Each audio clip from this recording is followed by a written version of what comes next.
Come back to me.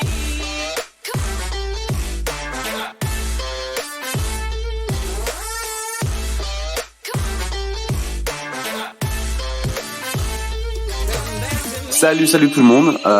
Trop cool pour ce petit Twitter Space improvisé avec Blatz ici présent, qui représente Streetlab et qui va nous parler un petit peu de cette burn auction que vous faites aujourd'hui, qui va arriver dans 10 minutes si je dis pas de bêtises.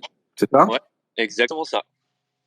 Déjà trop cool. Je te dis encore une fois, très heureux de te recevoir, surtout que moi en vrai personnellement j'ai un attachement assez spécial avec vous les gars, avec Streetlab, puisque vous avez été vraiment l'un des premiers projets que j'ai suivi, tu vois, en mode degen, c'est-à-dire être Keblo derrière le Discord, à vraiment suivre et tout faire pour faire monter la commu, et en tout cas tu vois être un peu investi. Donc franchement je suis très très content que qu'on en soit là aujourd'hui, et du coup voilà. Bah écoute, le plaisir est partagé. C'est vrai que on s'est rencontrés assez vite, mine de rien, dans nos aventures Web3 respectives. Et c'est à chaque fois un plaisir de se revoir, de se recroiser, que nos chemins se recroisent.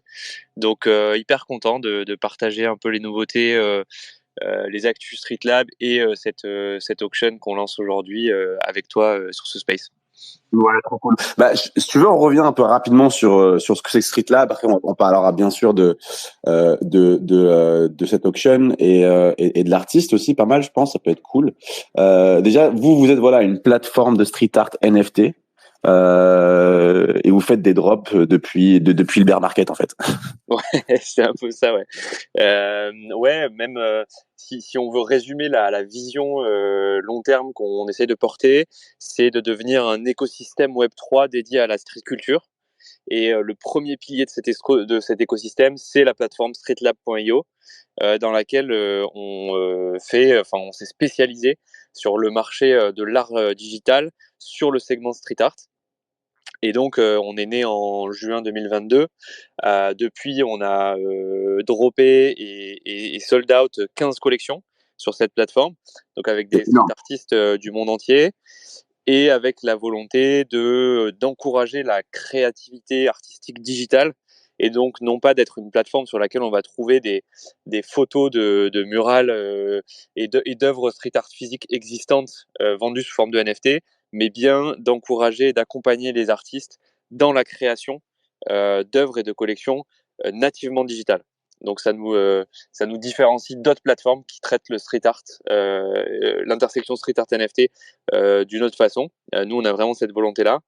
Et du coup, on est effectivement né dans le bear market, comme tu l'as dit. Donc, ce qui est hyper cool pour nous, c'est de réussir à démontrer qu'on arrive à fédérer des collectionneurs autour de ce mouvement artistique dans le milieu de l'art digital, puisqu'on a une communauté de 40 000 personnes sur Twitter, à peu près 12 000 personnes sur Discord.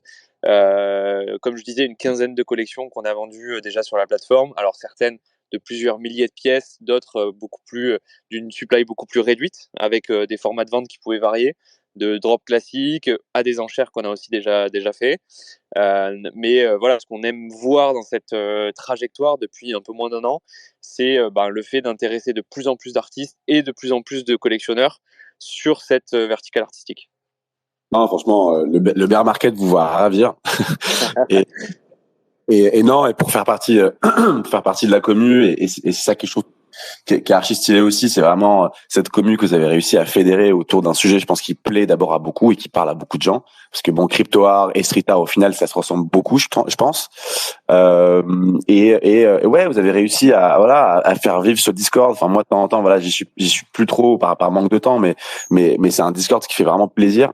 Parce que les gens sont encore là, les gens se parlent, se jouent ensemble et se refilent des bons tuyaux. Donc franchement, je trouve ça vraiment cool, et c'est une de vos grosses forces, et comme tu le dis, tu vois, moi je retrouve la créativité vraiment un peu partout dans ce que vous faites. Même là, on le voit aujourd'hui, c'est pas la première burn auction, mais ce principe-là est quand même assez stylé, et même dans vos process de drop, vous arrivez encore à être créatif et à susciter l'intérêt. Et je pense que c'est une des raisons qui fait que vous êtes encore là en plein bear market et que vous réussissez chacun de vos drops. Donc franchement bravo les gars. Et c'est un super plaisir d'avoir ça en France aussi. Ouais, merci, merci beaucoup. Ça compte beaucoup de réussir à démontrer ça et que ça soit visible depuis l'extérieur. C'est hyper cool, puisque la mission qu'on se donne, c'est effectivement celle de réussir à défricher et d'essayer de créer un peu ce terreau fertile pour que les artistes puissent s'expérimenter avec ce nouveau médium, avec des nouveaux outils, avec un nouveau public aussi de collectionneurs qui sont pas forcément des collectionneurs d'art traditionnel en premier lieu. Donc c'est un nouveau public et ce nouveau public du coup de collectionneurs, de réussir à les fédérer et de les mettre au contact de nous ce qu'on crée. Donc de réussir à être à l'écoute des conseils, des demandes, des recos qu'on prend de la part de la commu et d'essayer de faire rencontrer ces deux mondes de collectionneurs de l'art traditionnel, de nouveaux collectionneurs, du monde de la crypto et des artistes qui arrivent. Alors là, ça fait une transition assez cool parce que sur les premières collections, les 14 premières collections, on a travaillé avec des street artistes qui faisaient de l'art physique en les accompagnant et en les amenant à faire, pour la plupart, leur première collection digitale à dropper sur Streetlab.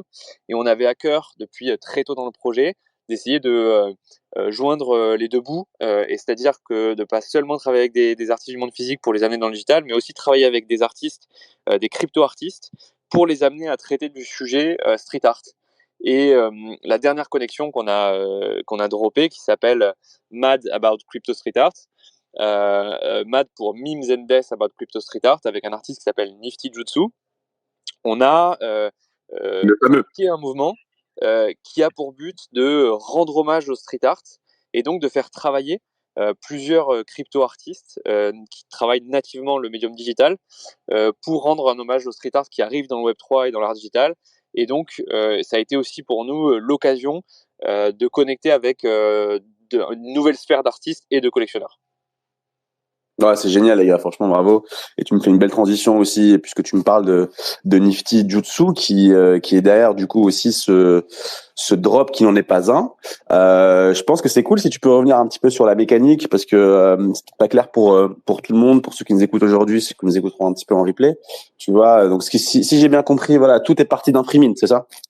Ouais, et tu as très bien suivi. En gros, donc tout part d'un premier free mint avec une collection générée essentiellement avec un algo de génération et qui contient aussi quelques one-one faits par Nifty Jutsu.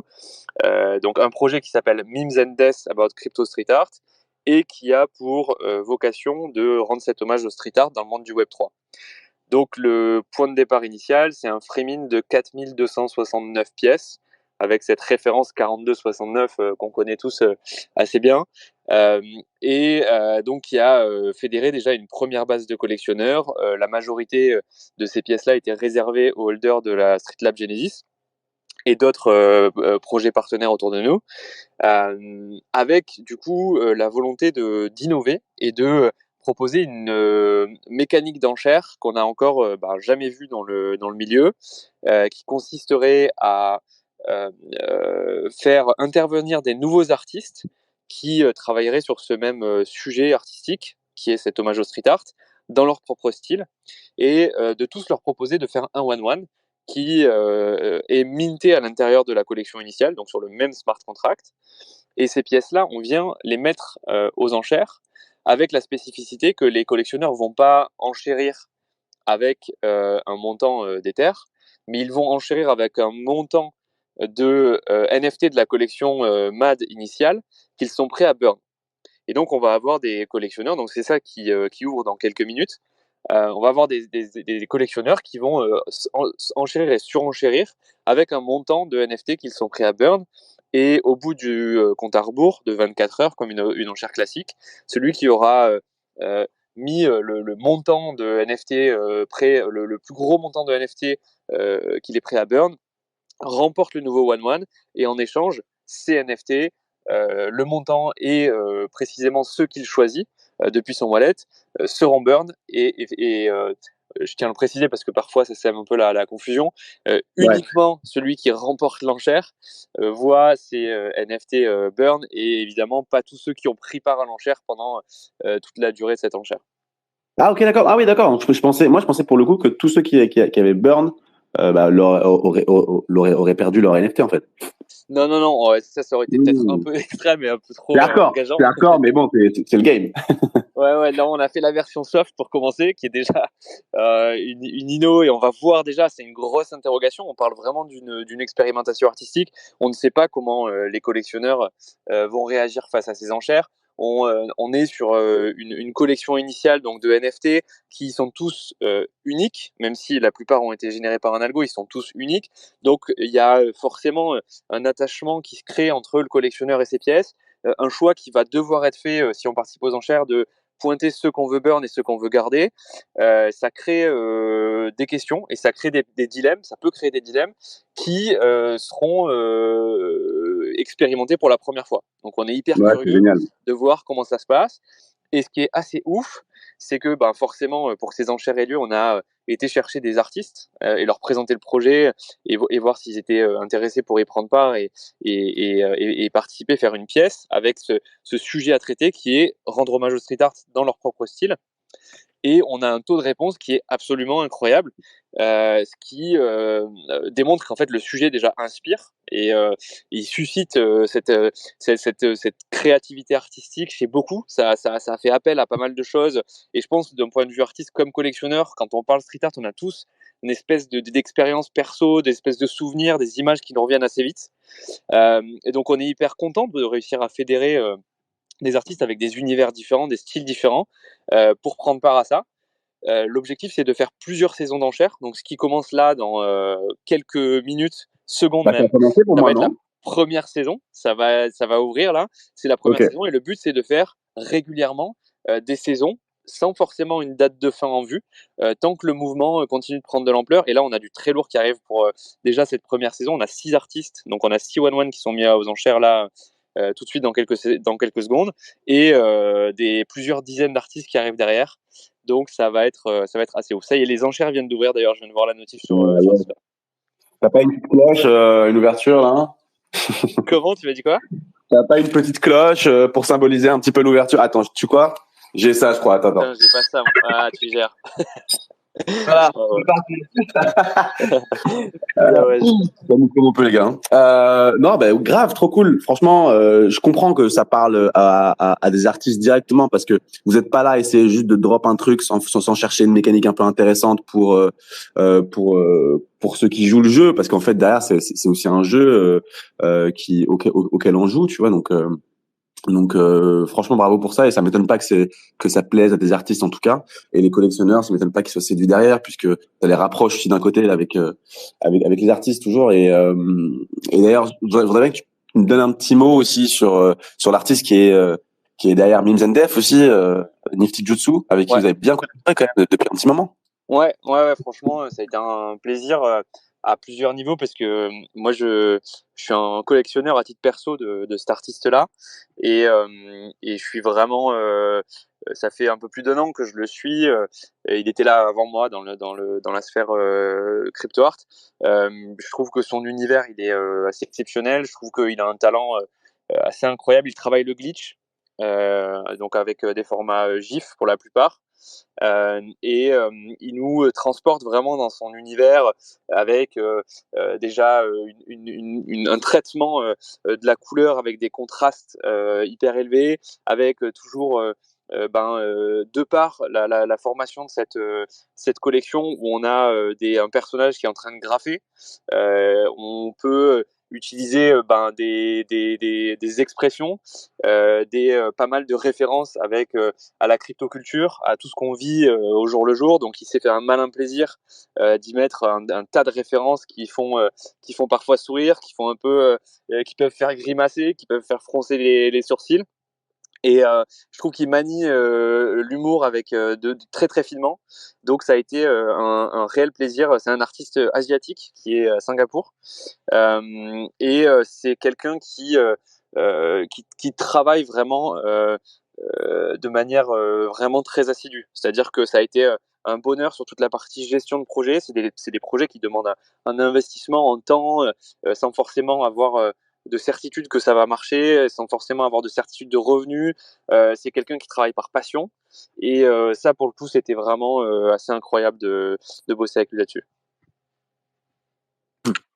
Bah ouais, j'imagine. Et puis, enfin, je regarde un petit peu ce que vous dites sur lui, et c'est vrai que bon, moi, je connaissais son nom, mais je connais pas un petit peu toutes ses initiatives parce que il est quand même derrière aussi un espèce de mouvement. Je lis là un espèce de mouvement CCO où il réunit plusieurs crypto-artistes autour d'un projet, c'est ça? Alors c'est précisément ce projet-là, le projet Minzendes, où du Ok. coup tu vois, par cette ouverture à plein d'artistes qui peuvent se rejoindre, qui peuvent rejoindre en faisant un one-one qui sera mis aux enchères. Vu que tous ces one-one sont mintés sur la D'accord. même collection, en fait, on burn une partie de la supply de ceux qui enchérissent et qui gagnent les enchères. Mais mine de rien, le nouveau one-one, il vient se rajouter à la collection initiale. Et donc c'est en ça qu'on fédère un peu un mouvement et des artistes dans le même ensemble. Ok, super. Je comprends mieux. C'est ça l'idée. Euh, et ben, félicitations les gars. Comment se passent les enchères d'ailleurs? Et écoute, je l'ai sous les yeux. Donc, on avait 6 pièces. Comme je te disais, on a 6 artistes. Je ne sais pas si les noms vont résonner chez tout le monde. Il y a un artiste qui est plutôt très connu qui s'appelle Ray. Tu sais, c'est l'artiste qui avait fait la collection Crazy avec Sartoshi, qui avait été Ouais. airdrop à tous les holders de MFR. Et qui nous a fait un one-one assez incroyable. On a bossé avec Baskek, qui est un artiste qui lui travaille beaucoup Sur les sur PP? les. Ouais, exactement. Tu vois qui Ouais, c'est. grave. Ouais, très cool, j'adore. Donc lui nous a fait une inspiration avec des références Basquiat qu'il adore travailler et un Ah PP qui vient ouais. graffer. Lui, il a déjà un bid, Ray a déjà un bid. On a Safety First qui nous a fait un détournement du personnage de la collection Mad Initial qui vient graffer sur un cerveau avec un crâne ouvert assez délirant.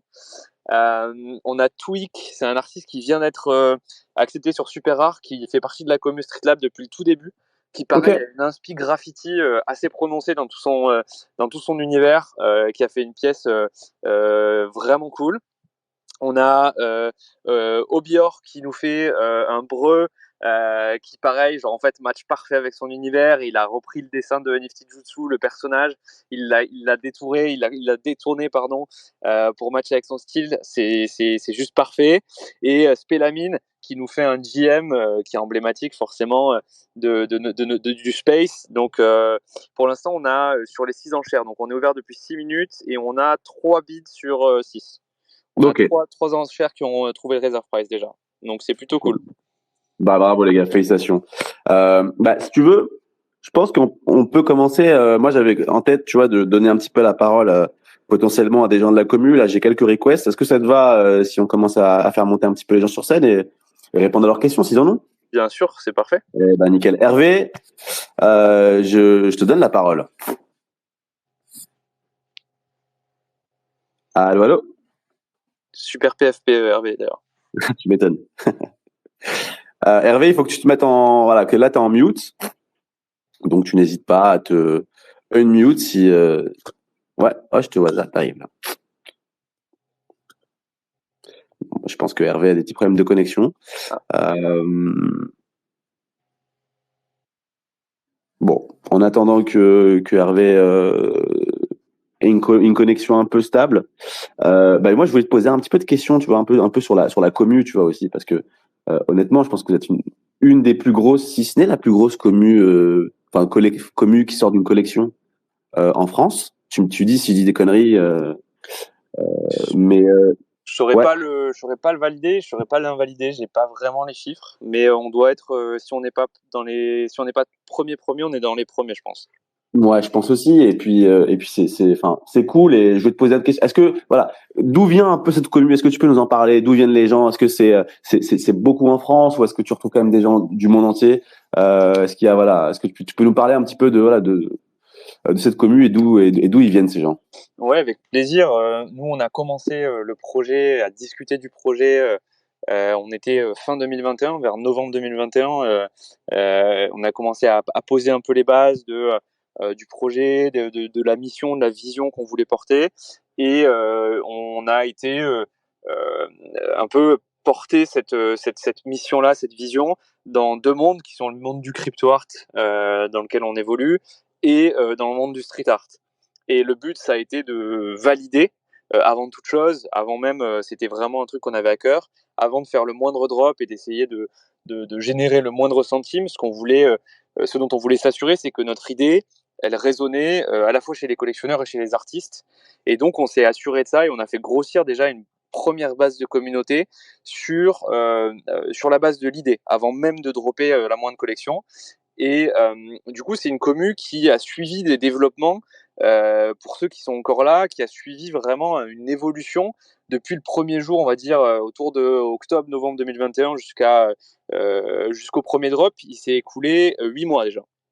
Et donc, on a, en essayant d'être le proche possible de cette commu pour donner un petit peu des updates et essayer d'être le plus transparent possible sur les étapes successives de construction de ce projet, on a des gens qui nous connaissent vraiment plutôt très bien et dont nous, on connaît pour la plupart et pour les OG. D'ailleurs, je vois la pomme qui est là dans l'audience et qui fait partie de ces OG qui sont là depuis très très longtemps.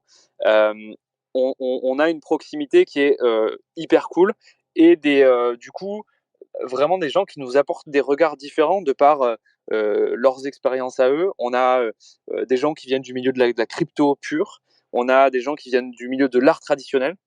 La pomme en fait partie, si je dis pas de bêtises. On a des gens qui viennent vraiment du milieu, en tant qu'artistes, qui sont eux, qui produisent de l'art. Et on a des gens qui sont plutôt côté investisseurs et qui seront rentrés dans Street Lab parce que il y a la première collection Street Lab Genesis qui est le collector pass de la plateforme et qui ont vu dans cette collection un peu un équivalent de devenir actionnaire du projet et de miser en fait sur la réussite du projet en tant que plateforme et en tant qu'écosystème. Et donc on arrive finalement à réunir tous ces gens-là. En termes de situation géographique, on est assez bien répartis entre l'Amérique du Nord, l'Europe et l'Asie. Sur la partie Asie, c'est la partie de la commu qui grossit le plus vite récemment. On a notamment un modérateur qui est basé à Taïwan qui nous a fait connecter avec pas mal d'autres projets crypto-art asiates et ils ont un goût pour le street art qui est assez ouf. Je l'ignorais jusqu'à il y a pas longtemps. Le Japon notamment est un pays sur lequel le street art résonne énormément. Mais donc plutôt bien réparti, assez aussi homogène en termes de type de profil. Moyenne d'âge, on ne sait pas trop l'évaluer. Je pense qu'il y a un écart. On a vraiment des gens qui sont hyper investis dans les plus gros OG, qui ont au-dessus de 40 ans. Qui ont au-dessus de 40 ans, qui ont au-dessus de 50 ans, et qui passent énormément de temps avec nous dans la commu sur Discord. Et on a des beaucoup plus jeunes, on a des gens qui ont une vingtaine d'années aussi, qui sont passionnés de street art, qui ont grandi avec ça. Donc je dirais que ça fait un beau mélange au global. Ouais, ça a l'air, franchement. Et effectivement, moi, je me rappelle même dès le début, hein, ça a été une communauté qui était déjà worldwide, en gros. Donc, c'est vrai que ça fait pas sens de te poser la question, mais toujours curieux de savoir un petit peu comment les founders connaissent un petit peu leur communauté, et s'ils savent d'où les gens viennent, quoi. Mais non, trop cool. Et aujourd'hui, chez Street Lab, donc dans le staff, vous êtes comment? Vous êtes combien?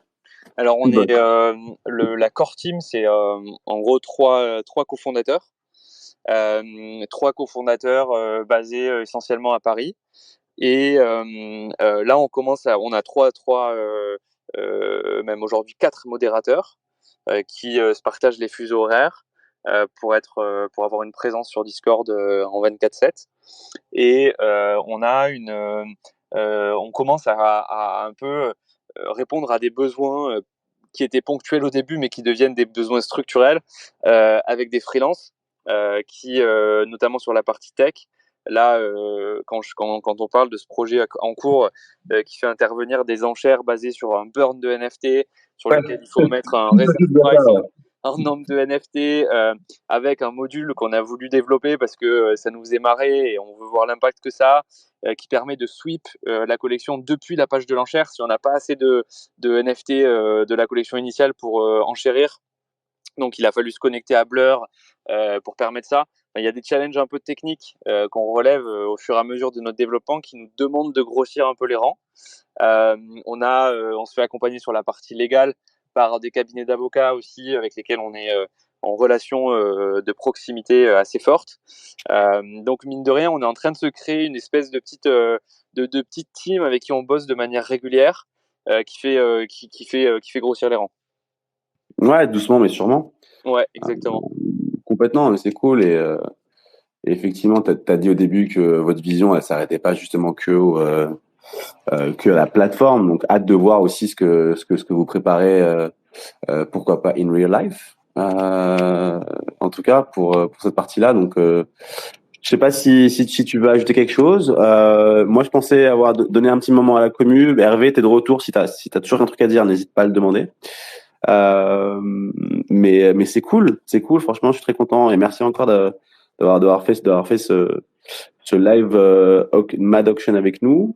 Comment ça se passe toujours? Je t'en pose la question, mais j'imagine que ça se passe très bien. Ouais, écoute, ça se passe toujours très bien. On voit qu'il y a des ventes sur la collection, potentiellement de collectionneurs qui se préparent à enchérir.